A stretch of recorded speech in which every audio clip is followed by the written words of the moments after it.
अच्छा आमिर भाई, मैं समझता हूँ कि आपके पास खबरें भी बहुत सी होती हैं, बट क्या आप एग्री करते हैं कि जो बताया गया हमारे कुलीग्स की जानिब से ऐसा ही है? पीपल्स पार्टी क्या एडवेंचर करेगी? कल परसों हमारे लोग बड़ी बातें कर रहे थे कि जी गवर्नर केपी और वजीर आला जो हैं वो बड़ी बातें कर रहे हैं और ये एक निशानदेही है कि आइंदा पीपल्स पार्टी और पीटीआई मिल सकते हैं। किसी ने नहीं देखा कि इबादुल्ला खान जो अमीर मकाम के भाई हैं, अपोजिशन लीडर हैं, वो भी तो वहीं उसी प्रेस कॉन्फ्रेंस में बैठे हुए थे और वो सूबे के हकूक़ की बात कर रहे थे। तो ये तो सोहेल आफरीदी ने आके एक जरगा भी किया था, पहले भी हुए, जिसमें तमाम सियासी जमातों ने अपने सूबाई हकूक़ पर बात की थी। इस वक्त इस सियासत में नामुमकिन कोई चीज़ नहीं होती, लेकिन आज इस सिचुएशन में जो लोगों के जहन में आ रहा कि शायद कोई 88वीं तरमीम को रोकने के लिए पीपल्स पार्टी पीटीआई से इत्तेहाद करेगी, मेरा नहीं ख्याल। पीटीआई के तो लोग और इमरान खान के अपने बतौर वज़ीर-ए-आज़म बयानात मौजूद हैं। जो मेन सबसे बड़ा मसला पीपल्स पार्टी के लिए आ रहा है कि आप सूबों का शेयर जो है कम करके विफाक को वापस करें कि विफाक नहीं चल सकता। वो तो इमरान खान भी कहते थे हमारे पास तो दे के सूबों को विफाक चलाने के लिए पैसे नहीं होते, लेकिन आज जिद दूसरी है पीटीआई की। वो भी कुछ उनके लोग कह रहे हैं कि नहीं, हमें सूबों को इख्तियारात रखने हैं, चूँकि सूबों को माली खुद मुख्तारी तो मिली है ना, कि एक हिस्सा मिल जाता है आके। तो अभी पीपल्स पार्टी के सारे लोग ये कह रहे हैं कि मुल्क के वसीतर मफाद में अगर हमें एनएफसी के बगैर भी विफाक को कुछ पैसे देने हैं, जैसे अभी ये सिचुएशन आई है पेट्रोलियम की मसनूआत के ऊपर लोगों को रियायत देने पे, तो सूबों ने अपना अपना हिस्सा डाला है विफाक के साथ। इस पे तो वो तैयार हैं। अभी टाइम मुझे लग रहा है कि प्रेशर की जो बातें आ रही हैं, हो सकता है कहीं बहुत बैकग्राउंड में प्रेशर मौजूद हो। मेरी तो 3 हुकूमती अहम टॉप शख्सियात से बात हुई थी, जो ऐवान सदर भी गई थी, कि वहाँ तो कोई बात ही नहीं हुई 28वीं तरमीम पे। तो अगर इस्टेब्लिशमेंट के साथ मिल के कोई बात हो रही है तो बिलावल भुट्टो सामने मौजूद है, वो बताएंगे। अभी मुश्किल है इस वक्त इस सूरत-ए-हाल में। न्याज़ साहब, आप क्या समझते हैं सर कि ये वाकई ऐसा ही है जैसा बताया जा रहा है, या do you see there something more to it? देखिए जी, पहले मैं मेरे ख्याल कह चुका हूँ इसको, और तो इसका जवाब बनता नहीं है कि पीपल्स पार्टी और पीटीआई जो है उनके अंदर एक रब्ता आजकल है और बड़ा गैर मामूली और बड़े जो है आगी सतह पे है। पीपल्स पार्टी का वफद जो है कल मौलाना फजल रहमान को मिला है। मैं इन सारी चीज़ों को जो है ना इसी चीज़ की कड़ी समझता हूँ कि ये जमातें जो हैं ये इकट्ठी हो जाएंगी तो ज़्यादा यही कर सकती है ना, हुकूमत गिरा देंगी। तो हो सकता है कि आजकल जो हमारी सियासत को चला रहे हैं या जो पोलिटिकल इंजीनियरिंग कर रहे हैं, उनको ये बात वारा खाती हो कि शहबाज शरीफ से जान छूटे, निगरान हुकूमत है, आइनी बेंच निगरान हुकूमत को 3 साल दे दें। तो बांग्लादेश का जो पुराना मॉडल था आज से 20-22 साल पहले, तो वही मॉडल दोबारा चलाया जाएगा। फिर उसके बाद हकी सच्ची साफ़ सुथरी, फिर क्या हुआ? अल्टीमेटली हसीना वाजिद ही आ गई। तो ये जो है सियासतदान ख़त्म नहीं होते। मिसालें मेरे बहुत सारी है, टीवी का मेरा टाइम नहीं होता कि किस सियासतदान को कब ऐसी के बाहर रखा जा सका है और बाहर कर दिया गया है। तो ये देख लें कि जो अगला आता है वो पहले से भयानक होता है, उसी पार्टी में से, उसी सपोर्ट के साथ। अच्छा मरियम मेमन साहब, आपका क्या ख्याल है? क्या आप एग्री करती हैं इस पॉइंट ऑफ व्यू से?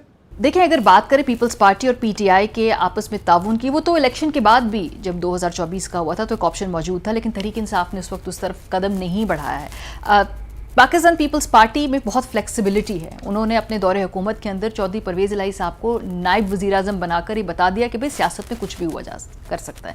सो मैं पीपल्स पार्टी की तरफ से मुझे कभी कोई शक नहीं है कि वो तहरीक इंसाफ के साथ मिलकर कोई वर्केबल फार्मूला बनाने की कोशिश नहीं कर सकते या उसकी तरफ नहीं बढ़ सकते। लेकिन तहरीक इंसाफ में मुझे लगता है कि इस वक्त जिस तरह का उन्होंने एक नैरेटिव बनाया है, उनके लिए और उनके वोटर के लिए पीपल्स पार्टी के साथ मिलकर आगे काम करना इतना आसान नहीं होगा। तो इस वक्त अगर हम देखें तो मुझे इस तरह के किसी भी फ्यूचर के अंदर इश्तराक की गुंजाइश नज़र नहीं आती। अदर काज़मी साहब, एक चीज़ तो हमने देखी, हमें बहुत मिलिटरीली बड़ी सक्सेस मिली, डिप्लोमेटिकली मिली, लेकिन मुल्क के अंदर जो मुआशी मसाइल हैं उन्होंने वो जड़ें पकड़ ली हैं।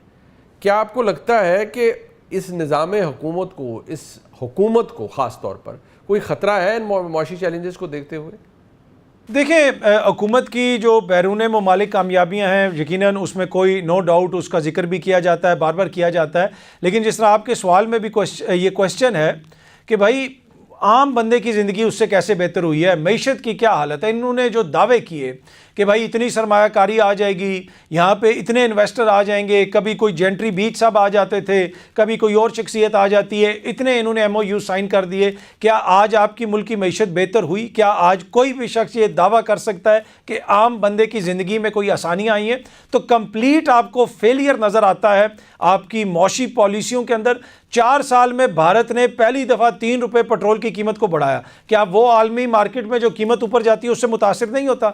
यकीनन होता है, लेकिन उनकी मईशत के अंदर गुंजाइश है, उनके दीगर जो सेक्टर्स हैं वो परफॉर्म कर रहे हैं, वहाँ पे इन्वेस्टमेंट आ रही है, मौशी पॉलिसियाँ बेहतर हैं, वहाँ पे आपको गैस सस्ती मिल रही है, वहाँ पे आपको ईंधन सस्ता मिल रहा है। इसी वजह से वहाँ का जो बिजनेसमैन है, जो बिजनेस करने वाला तबका है, फैक्ट्रियाँ हैं, मैन्युफैक्चरिंग है, वो फ्लरिश कर रही है। तो यहाँ पे तो आपको एक कंप्लीट फेलियर नज़र आता है इनकी इकोनॉमिक पॉलिसीज़ का।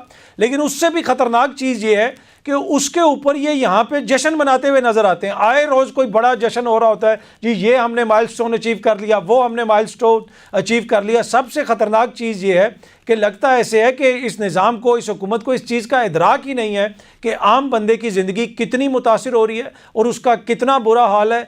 मईशत का आपने क्या हाल कर दिया? आप एक भी सेक्टर बता दें जो इस वक्त परफॉर्म कर रहा हो, एक भी सेक्टर, चाहे वो उसमें आपकी लार्ज स्केल मैन्युफैक्चरिंग हो जाए, आपकी टेक्सटाइल हो जाए, आपकी रियल स्टेट हो जाए, आप बता दें। कभी एप्टमा वाले प्रेस कॉन्फ्रेंस करते हैं जी इतनी मिलें बंद हो गई हैं, कभी रियल स्टेट वाले गिला शिकवा करते हैं भाई जी हमारी तो कोई फाइल भी नहीं बिक रही, प्लॉट तो दूर की बात है। तो मसला ये है कि कोई भी सेक्टर उस तरह इकॉनमी में तो परफॉर्म नहीं कर रहा। अच्छा आमिर भाई, मैं समझता हूँ कि आपके पास खबरें भी बहुत सी होती हैं, बट क्या आप एग्री करते हैं कि जो बताया गया हमारे कलीग्स की जानिब से ऐसा ही है? बिल्कुल, जितनी मर्जी अपोजिशन कमज़ोर हो, ज़ाहिर है कि अपोजिशन की कमज़ोरी से हुकूमत मजबूत होती है और उसका तासुर भी बनता है। और पीटीआई ने कोई कोशिश भी नहीं की कि हुकूमत को कहीं किसी भी जगह पे टफ टाइम दे के फंसाए। लेकिन मालियाती तौर पे SIFC का सिस्टम मौजूद है, इन्वेस्टमेंट नहीं आई, बड़ी बड़ी कंपनियां भी गई हैं, कुछ आई हैं लेकिन ज़्यादा चली गई हैं।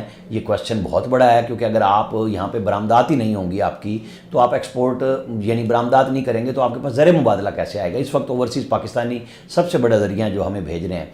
तो अगर जमूद तारी रहेगा मईशत पे, अब हमें बड़ी तवक्को हो रही है कि सऊदी अरब के साथ जैसे डिफेंस मुआहदा हुआ है, कतर से बात चल रही है, ईरान का मामला खुश असलूबी से अगर तय हो जाता है जंग के बगैर, तो शायद हमारे पास अच्छी इन्वेस्टमेंट आए और पाकिस्तान में इक़्तिसादी तौर पे मुल्क बेहतर अंदाज में चल सके। लेकिन इसमें बड़े लोगों की राय ये है कि जैसे दुबई में मसाइल बने हैं, UAE में बने हैं, तो पाकिस्तान के अंदर रियल स्टेट में और इन्वेस्टमेंट के लिए आपको अपने लाज में तो तब्दीली लानी होगी ना। बहुत सख्ती हुई है लोगों पे कारोबार के लिए। तो इन चीज़ों के लिए हमजहत पॉलिसी की ज़रूरत है और वो लंबी लॉन्ग टर्म होनी चाहिए। ऑटोमोबाइल वाले वो सारे परेशान बैठे हैं, एक पॉलिसी 10 साल के लिए देते हैं, 3-3, 4-4 दफ़ा उसमें तरमीम कर देते हैं। तसलसल अगर पॉलिसी का नहीं होगा तो मामला नहीं चलेंगे। न्याय साहब, आप क्या समझते हैं सर कि ये वाकई ऐसा ही है जैसा बताया जा रहा है, या do you see there something more to it? देखिए जी, मईशत तो पाकिस्तान की जो है ना, मैं कहता हूँ कि उसको 4 चांद भी लग जाते हैं ना। आपका ग्रोथ रेट अगले 5 साल जो है 7-8% भी आ जाए ना, तो भी ये मुल्क की मईशत आगे नहीं चलेगी, क्योंकि ये सारी चीज़ें होती हैं सियासी इस्तेकाम की कोख से जन्म लेती हैं। पूरी पाकिस्तान जो दुनिया की तारीख़ इंसानी है, पिछले 200-250-300 साल के जो मॉडर्न नेशन स्टेट से